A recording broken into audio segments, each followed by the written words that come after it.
வணக்கம், நான் வெல்வேர் ஆர்கானிக்ஸ்ல இருந்து பேசுறேன். நம்ம இன்னைக்கு ஒரு ரியல் ப்ரூஃபான வீடியோ தான் பேச போறோம். ஏன்னா மைக்ரோப்ஸ் சாயில்ல நம்ம அப்ளை பண்றோம், அதுக்கு என்ன ரிசல்ட் என்னங்கிறதுலாம் நம்ம நிறைய ஃபார்மர்ஸ்க்கு தெரிய மாட்டேங்குது.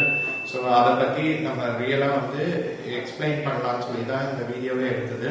இப்போ ஒரு ஃபார்மர் இருக்காரு, அவரோட ஃபார்மர் தோட்டத்துல ஒரு பக்கத்துல நம்மளோட மைக்ரோபியல் யூஸ் பண்ணது, ஒரு பக்கம் அவங்க ஒரு மைக்ரோபியல் யூஸ் பண்ணாதது. ஸோ இது ரெண்டு மண்ணுங்களையும் நம்ம எடுத்துட்டு வந்துட்டோம். இந்த ரெண்டு மண்ணையும் எடுத்துட்டு நாங்க அந்த இதுல என்ன மைக்ரோப்ஸ் நம்ம கொடுத்ததுனால என்ன மைக்ரோப்ஸ் டெவலப் ஆயிருக்குங்கிறத நம்ம இப்ப பிளேட்டிங் பண்ணி பார்த்தோம். அந்த பிளேட்டிங் பண்ணி பார்த்ததுல பாத்தீங்கன்னா குட் மைக்ரோப்ஸ் வளர்ந்துருக்கு.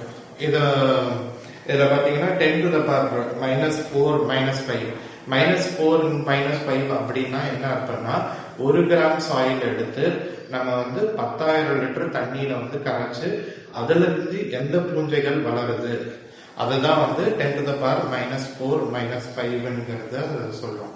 சோ இப்ப இதுல பாத்தீங்கன்னா இதுல ட்ரைகோடர்மா, சூடோமோனாஸ் இந்த மாதிரி கல்ச்சர் எல்லாமே வளர்ந்துருக்கு. இதுவே யூஸ் பண்ணாத வயல்ல இருந்து எடுத்துட்டு வந்த இது பாத்தீங்கன்னா 10 to the power -6லயே ஃபுல்லா ஃபைட்டோதெரா வளர்ந்துருக்கு. ஃபைட்டோதெராங்கிறது ஒரு தீமை செய்யக்கூடிய பாக்டீரியா. அந்த பாக்டீரியா நிறைய வளர்ந்துருக்கு. இது அழுகல், நோய்கள் இதெல்லாம் உருவாக்கும். இந்த பாக்டீரியா, இந்த பங்கை பாத்தீங்கன்னா 10 to the power -6னா 1 கிராம் மண் 1 லட்சம் லிட்டர் தண்ணியில கரைச்சு அதுல இருந்து வளரக்கூடிய பாக்டீரியாவை நம்ம எடுத்து போட்டு இந்த பிளேட்டிங் பண்ணிருக்கோம்.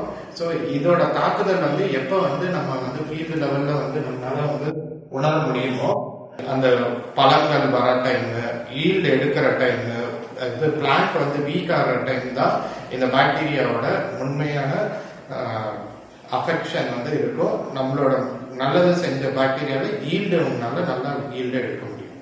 நன்றி.